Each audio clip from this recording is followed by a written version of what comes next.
মৰমৰ ছাত্ৰ-ছাত্ৰীসকল, আজি মই তোমালোকৰ ক্লাছ 6ৰ মেথামেটিক্সৰ এক্সাৰচাইজ লেচন 1ৰ এক্সাৰচাইজৰ 25 পেজত থকা কুৱেশ্যন 24ৰ পৰা কৰাই দিম। চোৱাচোন, ইয়াৰ আগৰ আটাইবোৰ কুৱেশ্যন মই কৰাই দিছোঁ।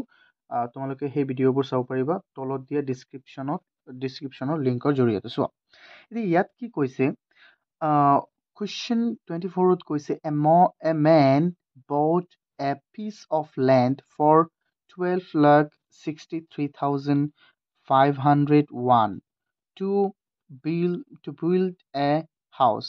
এজন মানুহে এটা মাটিৰ টুকুৰা 12,63,501 টকা দি কিনিলে। কি বনাবলৈ? এখন ঘৰ বনাবলৈ। He spent some amount of money to build the house. সি কি কৰিছে? তেখেতে কিছু টকা ঘৰ বনাওঁতে খৰচ কৰিছে। His total expenditure was 18,60,257. তেখেতৰ মুঠ খৰচ, মাটি কিনা আৰু ঘৰ বনোৱা মুঠতে মুঠ খৰচ কিমান হ'ল? 18,60,257. Find the amount of money he spent for building the house. চোৱা, তেন্তে আমাক কি কৰিব দিছে? কৈছে যে বিচাৰি উলিওৱা কি তেখেতে ঘৰ বনাওঁতে কিমান টকা খৰচ কৰিছিলে, সেই খৰচটো উলিওৱা। চ' আমি কেনেকৈ কৰিম? ধৰি লোৱা তুমি এটা চাইকেল কিনিছা ন, 5,000 টকা দি এটা চাইকেল কিনিছা। 5,000 টকা দি চাইকেল কিনিলা, তাৰপিছত তুমি চাইকেলটোক আৰু কিবা কিবি বস্তু লগালা। ধৰা এটা ভাল লাইট লগালা আৰু চকাকেইটা লগালা, ভালদৰে ৰং কৰিলা, কিবা কিবি। মুঠতে তোমাৰ চাইকেলখনৰ দাম কিমান পৰি গ'ল? 6,000। কোৱাচোন, তুমি ৰং বা কিবা কিবি সুন্দৰকৈ সজাবলৈ কিমান টকা খৰচ কৰিছা? মূল দামটো হ'ল 5,000। তুমি খৰচ কৰিছা কিমান? 1,000। তেন্তে মুঠতে হ'ল কিমান? 6,000। তেন্তে কিমান খৰচ হ'ল? 1,000 হে খৰচ হ'ল। আমি এইটো বিয়োগ কৰি ওলাম। চ' প্ৰথমে আমি লিখিলো যে আমাক কি কি দিয়া আছে। চোৱা, মই ইয়াত লিখিছো প্ৰাইজ অফ দ্য লেণ্ড। মাটিটোৰ দাম কিমান? 12,63,501 টকা।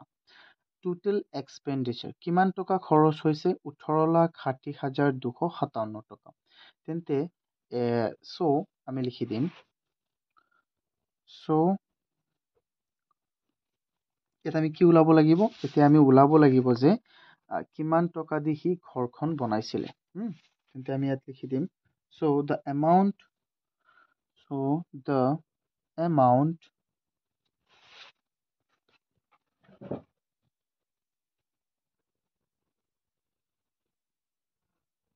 amount of money he spends for the house equal কি হ'ব? আমি এই 18,60,257 পৰা আমি কি মাইনাছ কৰি দিম? 18,60,257 পৰা মাইনাছ কৰিম 63,501 মাইনাছ কৰি দিম। আৰু মাইনাছ কৰি দিলে কি হ'ব? চোৱা, এইটো তোমালোকে কৰি ল'বা, কেনেকৈ মাইনাছটো তোমালোকে এনেকৈ কৰি ল'বা হা। 18602571263,501 এইটো মাইনাছ কৰিবা, কিমান হয় মইতো তোমালোকে কৰি ল'বা নিজে হা। মই নিজে কৰি লৈছোঁ। চোৱা, তো এইটো কৰিলে বেছি লম্বা হৈ যাব ন।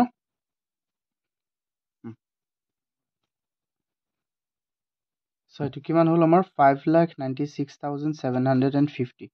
5,96,750 হ'ল আমাৰ এনচাৰ। ঘৰটো বনাওঁতে কিমান টকা খৰচ গ'ল? 5,96,750 টকা খৰচ গ'ল। কি বনাওঁতে? ঘৰটো বনাওঁতে। হয়নে নহয়? এইটো কিমান সহজ এনচাৰ, হয়নে নহয়? হয়, এইটো তোমালোকে ভালদৰে লিখি ল'বা। এতিয়া আমি যাম কুৱেশ্যন 25লৈ। কুৱেশ্যন 25ত কি কৈছে? ইন এ বুকশ্বপ এখন কিতাপ দোকানত 32,307 books were sold in first 6 months of 2011. 2011 প্ৰথম 6 মাহত এটা কিতাপ দোকানত কিমানটা কিতাপ বিক্ৰী হৈছে 32,307খন and 22,690 books in the next 6 months. আৰু এই 2011 বৰ্ষৰে বাকী 6 মাহত কিমানটা বুক আমাৰ বিক্ৰী হৈছে 22,690টা book. Find the total amount of books sold in 2011. তেন্তে গোটেই বৰ্ষটোত গোটেই 2011 বৰ্ষত কিমানটা বুক বিক্ৰী হৈছে এইটো ওলাব লাগে. Compare the total number of book with the number of books sold in each 6 month by approximating their value nearest to 100.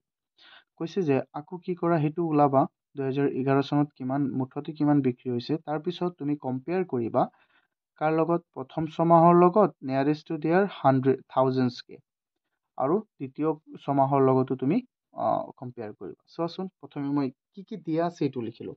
নিয়মটো কি জানা প্ৰথমে সদায় আমি যিকেইটা দিয়া থাকে সেইকেইটা আমি লিখি ল'ম. মই ইয়াত কি লিখিছোঁ চোৱা লিখিছোঁ যে নাম্বাৰ অফ বুক গিভেন দিয়া আছে number of books were sold in first 6 month 3 মাহত প্ৰথম 6 মাহত কিমানটা বুক বিক্ৰী হৈছে 32,307টা এণ্ড আৰু number of books were sold in second 6 month কিমানটা তাৰে বাকী 6 মাহত কিমানটা কিতাপ বিক্ৰী হৈছে 22,690টা. So আমি লিখিম so total books sold in the year of 2011 equal 2011 equal আমি দুটা যোগ কৰি দিম 32,307 plus 22,690 কিমান হৈ যাব কোৱাচোন এই দুটা যোগ কৰি দিলে কিমান হ'ব 7 0 কিমান 7 আৰু 0 9 কিমান হৈ যাব 9 3 যোগ 6 9 2 যোগ 2 4 2 যোগ 3 কিমান 5 54,900 কিমানটা 97টা কিতাপ বিক্ৰী হৈছে প্ৰথম 2011 বৰ্ষত. এতিয়া যে আমাক কৈছে কম্পেয়াৰ কৰিবলৈ চোৱা কুৱেশ্যনটো তাৰপিছত ইয়াৰ পৰা আমি কৰিলোঁ ন কৈছে compare the total number of books with the number of books sold in each 6 months by approximating their value or nearest to thousands. কৈছে প্ৰত্যেক 6 মাহত বিক্ৰী হোৱা কিতাপটো মুঠ বৰ্ষটোত বিক্ৰী হোৱা কিতাপৰ কি নিয়াৰেষ্ট 1000ৰ লগত তুলনা কৰা. এইটো আমি কেনেকৈ কৰিম প্ৰথমে আমি চাম যে এইটো হ'ল প্ৰথম 6 মাহ এইটো হ'ল দ্বিতীয় 6 মাহ হয় নহয় আৰু এইটো হ'ল আমাৰ টোটেল. এতিয়া আমি কি কৰিব লাগিব কম্পেয়াৰ কৰিব লাগিব. এতিয়া চোৱা আমি এই দুটাৰে আমি নিয়াৰেষ্ট 1000কে ল'ম ঠিক আছে. চোৱা প্ৰথম 6 মাহৰটোৰ নিয়াৰেষ্ট 1000 ল'ব লাগিব আৰু দ্বিতীয় 6 মাহৰটোৰ নিয়াৰেষ্ট 1000 ল'ব লাগিব. নাও এতিয়া মই লিখিম নাও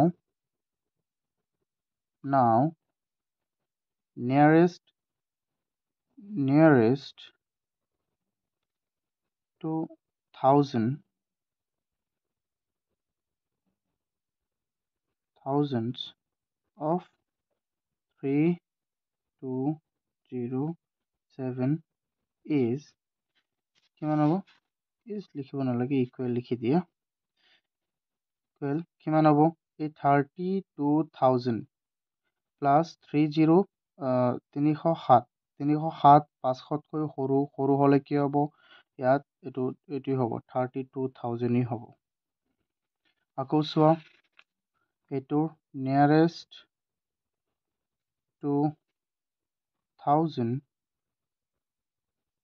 thousands of 22,690 কিমান হ'ব কোৱাচোন ইয়াৰ নিয়াৰেষ্ট থাউজেণ্ড কিমান হ'ব এইটো কেনেকৈ কৰিম 22,000 প্লাছ 690 ডাঙৰ নে 500 ডাঙৰ নে সৰু সৰু হা ডাঙৰ হ'লে 22,000 আছে নহয় তেন্তে হৈ যাব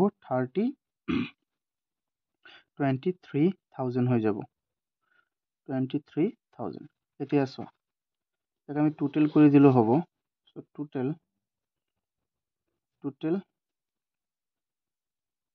কিমান হৈ যাব আমাৰ টোটেল হৈ যাব চোৱা 5 হ'ব আৰু 3টা শূন্য চ' 55,000 আৰু আমাৰ একচুৱেল ভেলুটো কোনটো এষ্টিমেটেড লিখি দিয়া টোটেল এষ্টিমেট কিমান হ'ব ইয়াত আছে এইটো হ'ল একচুৱেল যেটো নেকি ৰিয়েল আৰু এইটো হ'ল আমাৰ কি এষ্টিমেটেড ভেলু চ' আমি কম্পেয়াৰ কৰি দিম নাও বা again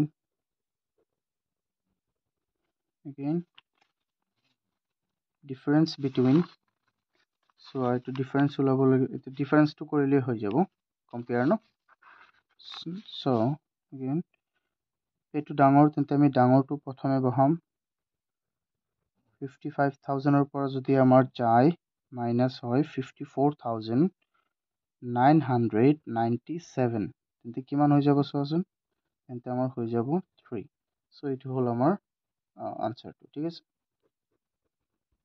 এইটো হ'ল আনসাৰ ডিফাৰেন্সটো কিমান 3 এতিয়া চোৱা এতিয়া আমি নেক্সট কুৱেশ্যনটো চাওঁ 26ত কি কৈছে there are 2,26,458 books in your school library তোমাৰ স্কুল লাইব্ৰেৰীত তোমাৰ বিদ্যালয়ৰ পুথিভঁৰালখনত কিমান আছে 2,26,458টা কিতাপ আছে during the first week of the beginning of the year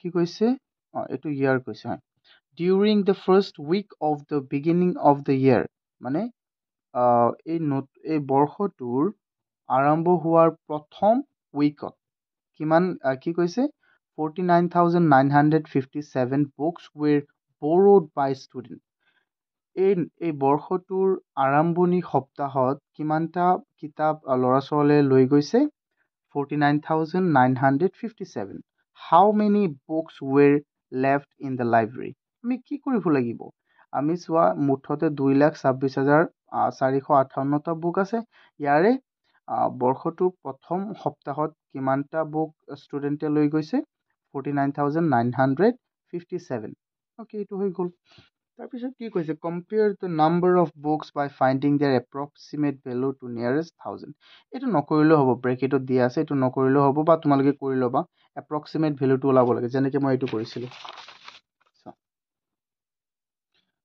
এইটো কৰিছিলোঁ এতিয়া চোৱাচোন প্ৰথমে আমাক কি কি দিয়া আছে আমি সেইটো চাওঁ চোৱা গিভেনত আমি লিখিম মই গিভেনটো লিখিলোঁ ইয়াত কি কৈছে চোৱা মই কি লিখিছোঁ total number of books of দি দিলোঁ হয় ইয়াত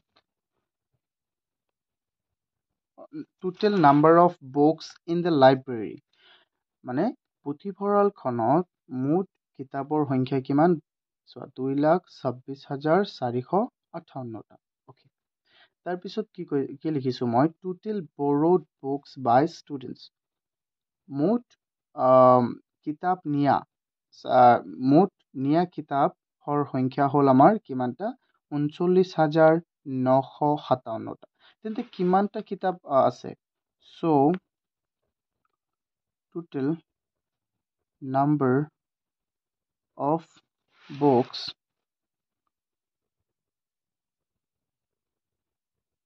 were left in the library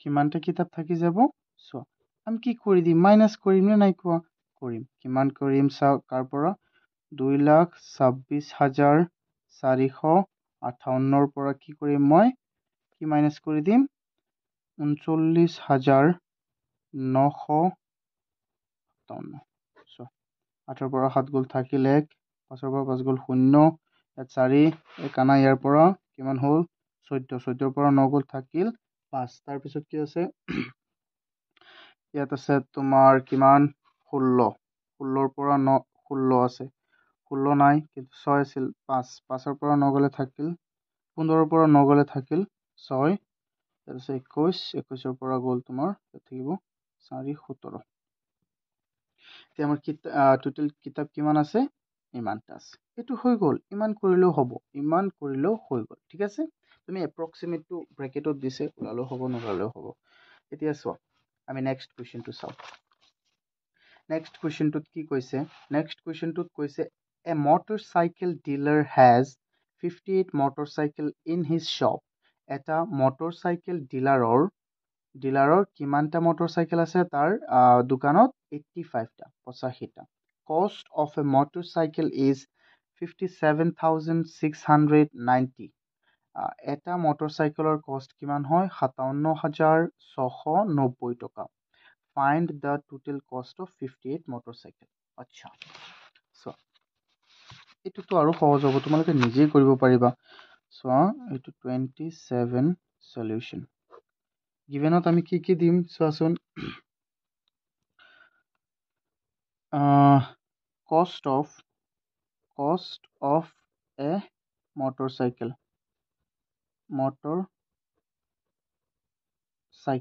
okay কিমান টকা, এটা মটৰচাইকেলৰ দাম কিমান 57,690, total number of motorcycle, total এনেকে লিখি দিলেও হ'ব motorcycle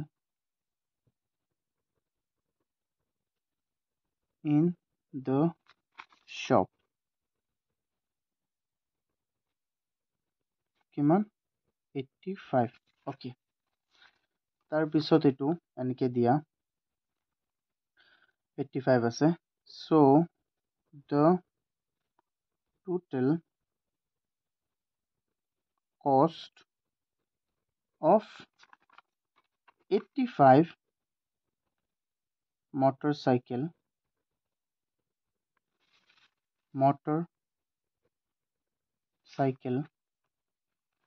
equal কি হ'ব 57, ইয়াত মই লিখি দিছো তোমালোকে ইয়াত ইকুৱেল দি দিবা 57,690 into 85, 85ৰ লগত এইটো পূৰণ কৰিলে কিমান হ'ব তোমালোকে এইটো কৰি ল'বা নিজে।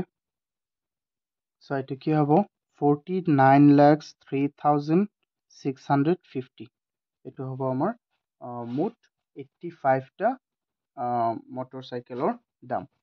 চোৱা এতিয়া আমি যাম কুৱেশ্যন 28ত। কুৱেশ্যন 28টো আমাক কি কৈছে, কুৱেশ্যন 28টোৱে কৈছে cost of a bus ticket from Guwahati to Jorhat is ₹403, এটা বাছৰ টিকেটৰ দাম যিটো বাছ নেকি গুৱাহাটীৰ পৰা ক'ত যায় যোৰহাটত যায় তাৰ দাম কিমান 403 টকা।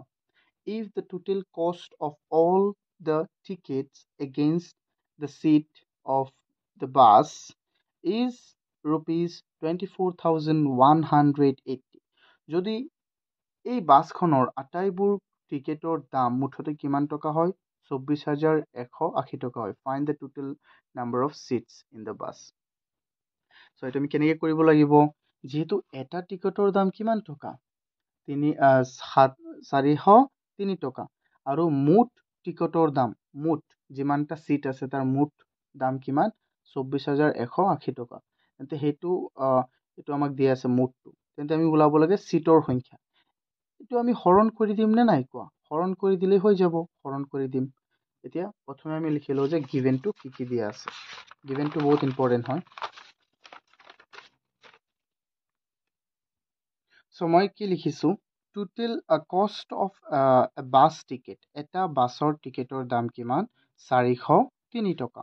তাৰপিছত লিখিছো যে total cost of all ticket, আৰু এই গোটেইবোৰ টিকেটৰ দাম কিমান 24,180 টকা, মানে বাছটোত থকা আটাইবোৰ চিটৰ ভাড়া যদি মুঠতে লোৱা হয় তেন্তে একলগ কৰিলে কিমান হ'ব 24,180 টকা তেন্তে যদি আমি চিটৰ সংখ্যা ওলাব বিচাৰোঁ তেন্তে আমি কেনেকৈ ওলাম আমি এই সংখ্যাটো দি ইয়াক আমি কি কৰিব লাগিব হৰণ যেনে মই তোমাক এটা কথা কওঁ যদি কৈছে যে তুমি বজাৰত আম বিক্ৰী কৰিবলৈ গৈছা যে এটা আমৰ দাম হ'ল 10 টকা তুমি বজাৰত কিমান টকাৰ আম বিক্ৰী কৰিলা যে 100 টকাৰ আম বিক্ৰী কৰিলো তেন্তে কিমানটা আম বিক্ৰী কৰিলা 10টা আৰু কিন্তু কেনেকৈ পাইছা 100ক তুমি 10ৰে হৰণ দিলা 10 পালা ঠিক তেনেকৈ আমি এইটো কৰিছো ঠিক আছে এইটো কৰিলে এইটো তোমালোকে কৰিব পাৰিবা হয়নে নহয় এইটো কৰিলে কিমান হ'ব তোমালোকে এক্সট্ৰাকে কৰি ল'বা হৰণ কৰিলে এইটো হৈ যাব তোমাৰ 60 এইটো হৈ যাব 60 তেন্তে এটা বাছ এই বাছটোত কিমানটা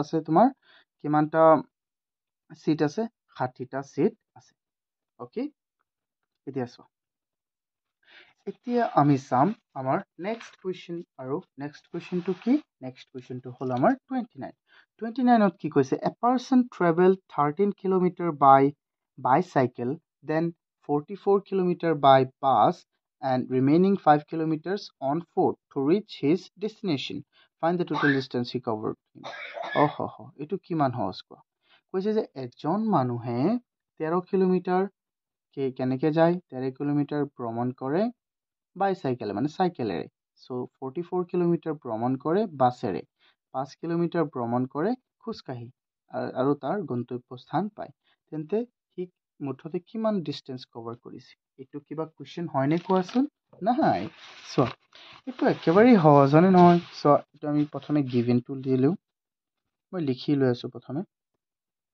চোৱা মই ইয়াত লিখিছোঁ যে ইয়াত মানুহজনে ট্ৰেভেল কৰিছে বাইচাইকেলেৰে 13 কিলোমিটাৰ ট্ৰেভেল কৰিছে বাছেৰে 44 কিলোমিটাৰ ট্ৰেভেল কৰিছে কি নিজ ভৰিৰে মানে খোজকাঢ়ি গৈছে কিমান 4 কিলোমিটাৰ তেন্তে সি মুঠতে কিমান ভ্ৰমণ কৰিছে চ' মই লিখিম so' total distance covered by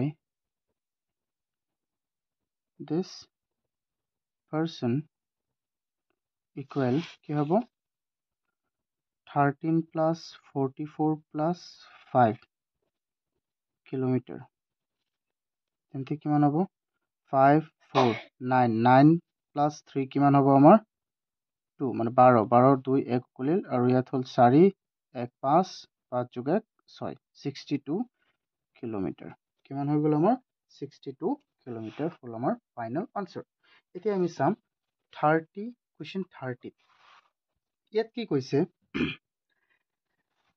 এজন shopkeeper A shopkeeper sells 25 kg of rice at a rate of 35 per kg. On the first 40 kg rice at the rate of 30 per kg. On the second day, 30 kg of rice at the rate of 20 per kg on the 3 days respectively. Find the total quantity of rice sold during 3 days along with the rate of which the rice was sold. Find the total quantity of rice sold by him in 3 days with what amount of money. Okay. কৈছে এজন দোকানীয়ে প্ৰথম দিনা কি কৰিছে প্ৰতি kilo চাউল 25 kilo চাউল বিক্ৰী কৰিছে কিমান টকা ৰেটত 35 কেজি 35 টকা বিক্ৰী কৰিছে মানে প্ৰতি কেজি চাউল বিক্ৰী কৰিছে 35 টকা ওকে আৰু তাৰ পিছৰ দিনা সি 40 কেজি চাউল বিক্ৰী কৰিছে কিমান ৰেটত 30 তাৰ পিছৰ দিনা 30 কেজি চাউল বিক্ৰী কৰিছে কিমান টকাত প্ৰতি কেজিত কিমান টকা 25 টকা এতিয়া আমাক কৈছে ফাইন্ড দ্য টোটেল কোৱান্টিটি মানে সি কিমান চাউল বিক্ৰী কৰিছে along with the rate at which the rice was sold আৰু কি কৈছে এই তিনি দিনত দোকানীজনে মুঠ কিমান কেজি চাউল বিক্ৰী কৰিছে আৰু চাউল কিমান টকাৰ চাউল বিক্ৰী কৰিলে মুঠতে সেইটো আমাক ওলাব দিছে চোৱা ওকে, সো এটা আমি কেনেকৈ ওলাম প্ৰথমে আমি চাই লওঁ।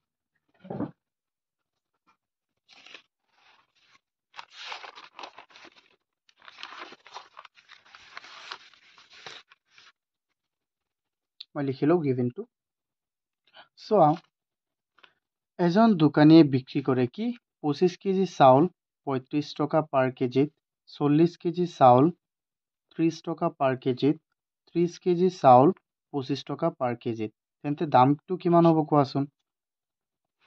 এইটো আমি এনেকৈও ওলাব পাৰিম। এইটো এনেকৈ কৰিলে কি হৈ যাব? এইটো এনেকুৱা নহয়, চলি খাই ইয়াত। চ' the total amount of money equal কি হ'ব?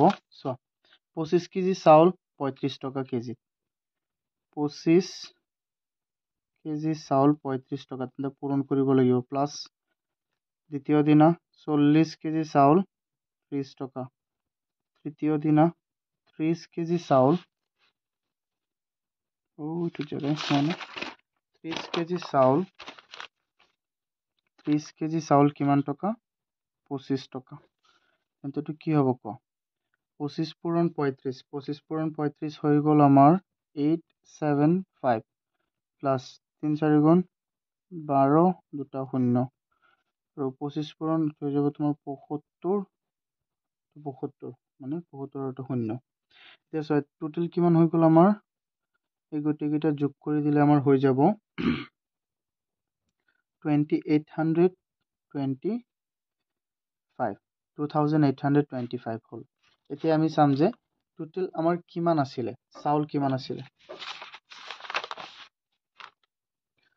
এইটো আমাৰ টোটেল চাউলটো ওলাব দিছিলে নাই? হয়, টোটেল কোৱান্টিটি। অ'কে, নাও টোটেল কোৱান্টিটি অফ ৰাইচ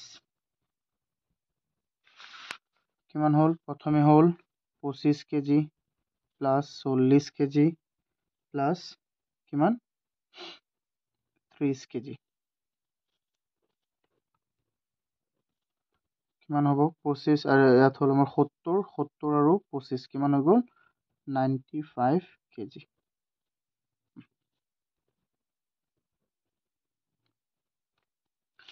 এতিয়া চাম আমি, এতিয়া চোৱা এইটো 95 কেজি। এতিয়া নেক্সট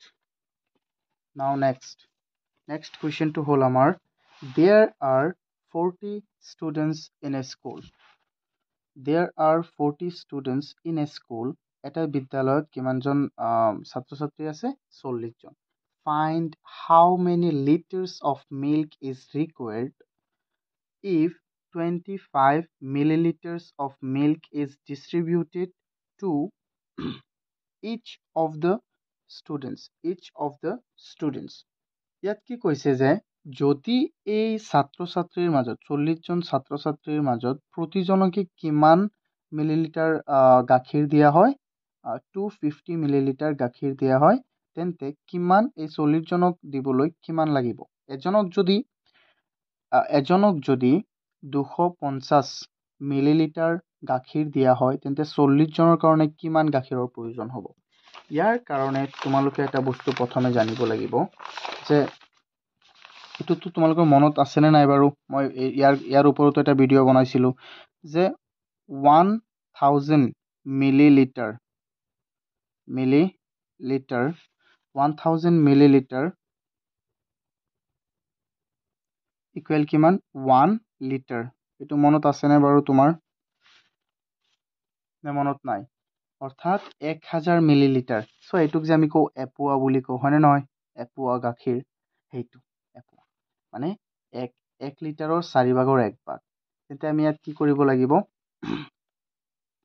এইটো আমি প্ৰথমে কি কৰি দিম? 250ক আমি কি কৰিম? 40 লগত পূৰণ কৰি দিম, যিমান হয় তাৰপিছত আমি 1000 দি হৰণ কৰি দিম। সেইটো কৰিলেও হ'ব। চোৱা, নহ'লে চোৱা, প্ৰতি 4 জনে 1 লিটাৰ খাব। ইয়াত 4 জন কেইটা আছে? 10টা। প্ৰতি 4 জনে, এইটো মুখে মুখে ওলাব, হয়নে নহয়? প্ৰতি 4 জনে 1 লিটাৰ খাব তেন্তে ইয়াত 4জন কেইজনকৈ আছে 10টা আছে ন 4জন 10 পূৰণ 10 লিটাৰ 10 লিটাৰ হৈ গ'ল আনচাৰ চ' ফিৰবি মই লিখি দি আছোঁ চোৱাচোন মই ইয়াত কি লিখিলোঁ যে given দিয়া আছে total number of student 40 one student need 250 milliliters of milk এজন ষ্টুডেণ্টৰ কিমান গাখীৰ প্ৰয়োজন হয় 250 মিলিলিটাৰ গাখীৰৰ প্ৰয়োজন হয় so total amount of milk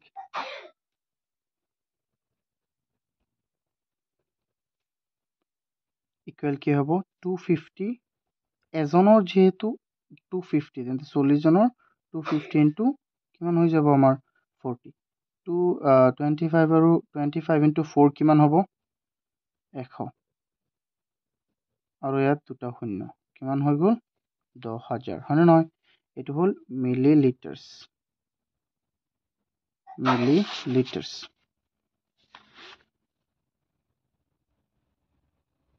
litres তেন্তে আমি ইয়াক 1000 দি হৰণ কৰি দিলে কি হয় মিলিলিটাৰ্ছক 1000 দি হৰণ কৰি দিলে কি হৈ যাব লিটাৰ্ছ হৈ যাব so লিটাৰ্ছ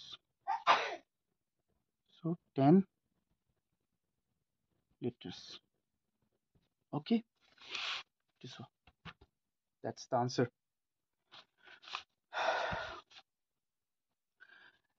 এইটো মনত ৰাখিবা যে এইটো মনত ৰাখিবই লাগিব যে 1000 মিলিলিটাৰ ml মানে মিলিলিটাৰ ইকুৱেল 1 লিটাৰ এইটো মনত ৰাখিব লাগিব তেতিয়া এইটো বুজি পাবা মই এই ভিডিঅ' ইয়াৰ ওপৰতো মই ভিডিঅ' বনাইছিলোঁ so ইয়াত আছে দেখুৱাই দিওঁ মই এইটো এই চাৰ্টটো চোৱা ইয়াত চোৱা দিয়া আছে 1000 মিলিলিটাৰ 1000 মিলিমিটাৰ মানে 1 মিটাৰ 1000 মিলিলিটাৰ মানে 1 লিটাৰ 1000 মিলিগ্ৰাম মানে 1 গ্ৰাম এইটো মনত আছে নে 1 কিলোলিটাৰ মানে কিমান 1000 লিটাৰ ওকে তুমি ক'ব পাৰিবানে 1 কিলোলিটাৰত কিমান মিলিলিটাৰ থাকে তেন্তে এইটো তোমাৰ হোমৱৰ্ক কমেণ্ট কৰি জনোৱা এতিয়া চোৱা আমি আমাৰ লাষ্ট কুৱেশ্যনটোলৈ যাওঁ ইয়াত কি কৈছে A milkman distribute milk in hotels every day. এজন গোৱালে হোটেলত কি কৰে প্ৰত্যেক দিনাই গাখীৰ দিয়ে in first hotel he distribute 13 liters প্ৰথমখন হোটেলত কিমান গাখীৰ দিয়ে he 13 litre in second he 15 liters 25 milliliters and the third one আৰু দ্বিতীয়খনত কিমান দিয়ে 15 লিটাৰ 250 মিলিলিটাৰ গাখীৰ দিয়ে আৰু থাৰ্ডখনত কিমান দিয়ে 17 লিটাৰ 750 মিলিলিটাৰ আৰু তৃতীয়খনত দিয়ে 17 litre 750 millilitre find how many liters of milk the milkman distribute every day এইটো কি হ'ল কোৱা এইটো বহুত সহজ চোৱা প্ৰথমে 13 লিটাৰ 13 আৰু 15 কিমান হৈ গ'ল আমাৰ 28 লিটাৰ আৰু তাৰপিছত দিয়ে 17 লিটাৰ 28 ন 28 আৰু 17 কিমান হৈ যাব কোৱা আমি মিলিলিটাৰটো পিছত হিচাপ কৰিম 28 আৰু 17 কিমান হৈ যাব আমাৰ হৈ গ'ল 43 আৰু নহয় 43 28 আৰু 17 হয় এতিয়া চোৱা না 45 এতিয়া ইয়াত আছে আমাৰ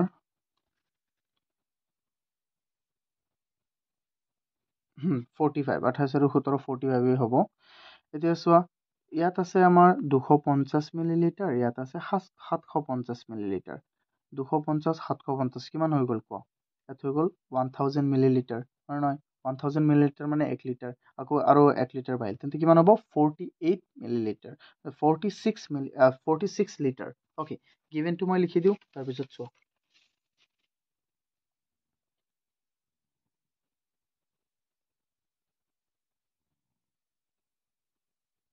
চোৱাচোন এতিয়া চোৱা ইয়াত আমাৰ মই প্ৰথম লিখিলোঁ ফাৰ্ষ্ট হোটেলত কিমান দিয়ে 13 লিটাৰ, ছেকেণ্ড হোটেলত কিমান দিয়ে 15 লিটাৰ্ছ 250 মিলি লিটাৰ্ছ, থাৰ্ড হোটেলত কিমান দিয়ে 17 লিটাৰ্ছ 750 মিলি লিটাৰ্ছ। তেন্তে টোটেল কিমান হ'ব? So' total milk distribute every day